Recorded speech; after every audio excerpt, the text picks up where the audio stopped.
وکیلان پارلمان تاجیکستان سازشنامه‌ای را درباره ساختمان 5 مکتب روسی در کشور قبول کردند.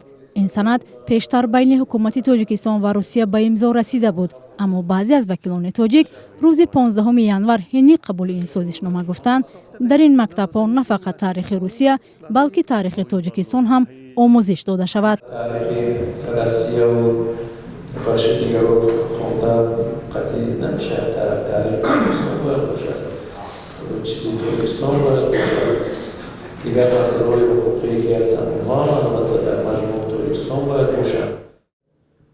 با دنبال بحث و اطراف تعلیم در مکتب‌های روسی رحمت الله میربابویف معاون اولی وزیر معارف تاجیکستان گفت آنها در تلاش ترجمه کتاب‌های عالمان تاجیک از تاجیکی به روسی هستند. کوشش می‌کنیم که اکثریت زیادی این کتاب‌ها تا ماه سپتامبر سال 2020 علاقه روی چاپ را می‌بینند با زبان روسی.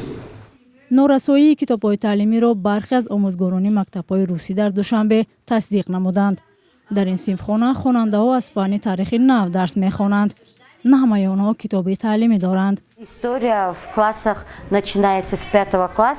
درس تاریخ در مکتب‌ها اساساً از صنف 5 به خوانندگان آموزانیده می‌شود. بچه‌ها به این فن توجه زیاد دارند. اما اینجا یک مشکل است. نارسایی کتاب‌ها، از جمله نارسایی کتاب تاریخ عمومی دیده می‌شود. تعلیم خود این فن مشکل ندارد. مشکل کمبود کتاب‌ها است. روسیه سال 2019 با درخواست تاجیکستان 48 معلم زبان روسی، ریاضیات، کیمیا و بیولوژی را برای تعلیم در مکتب‌ها فرستاد.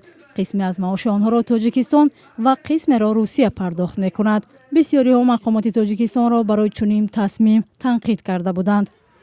با وجود نگرانی‌ها از نارسایی کتاب آموزگار، برخی از مسئولین مؤسسه‌های تعلیمی می‌گویند نسبت سال‌های پیش دسترسی به کتاب‌های تعلیمی و تامین آموزگاران داننده زبان روسی در مکتب‌ها بهتر شده است. با قریبی ما 25 نفر آموزگارانمون از اتستاسیون تخصصی عالی گذاشتند و با فکرم سربلندانه هم گذاشتیم.